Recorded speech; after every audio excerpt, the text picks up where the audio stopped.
This is where I'm at with the battery-powered portable sawmill. Over here we have the 11 kilowatt electric motor.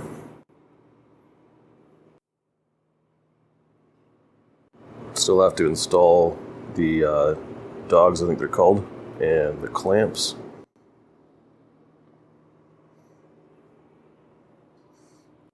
Here we have the rollers.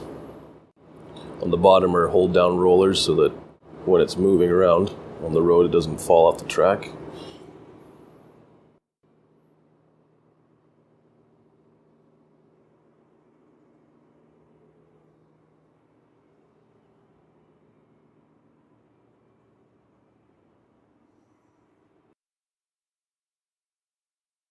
For now I'm just using a pulley with a belt on it. Eventually I want to change this over to steel wheels, and we'll make that up once we get the CNC machine going.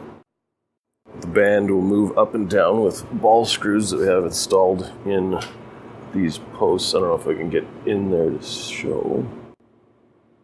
There they are.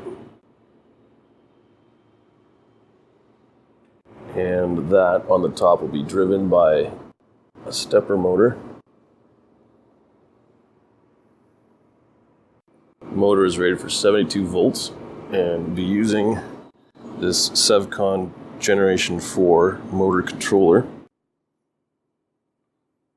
And the battery packs are going to be lithium ion at 80 volts.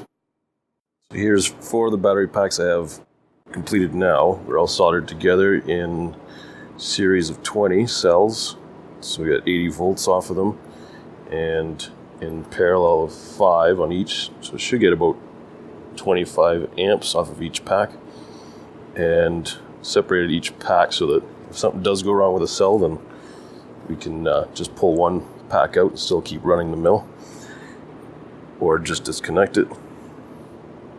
All these batteries I've been pulling out of these old laptop battery packs for the 18650 cells.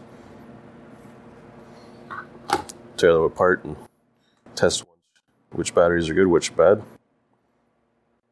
I think this will be enough to run off of for now, and eventually keep adding more packs. And I think ideal would be around 12 packs this size to get a full day's worth of work. Next step on the mill is going to be adding the stepper motor up in that corner there and putting the chain drive on it and set it up so that we can tension it. That'll be the next video that I'll post. After the stepper motor is installed, start putting the band blade guides on. Still have to machine those down from some aluminum castings that are made. Let me know what you think about a mill being battery powered, and let me know if you have any suggestions on things maybe I could change or make better. Thanks guys, see ya.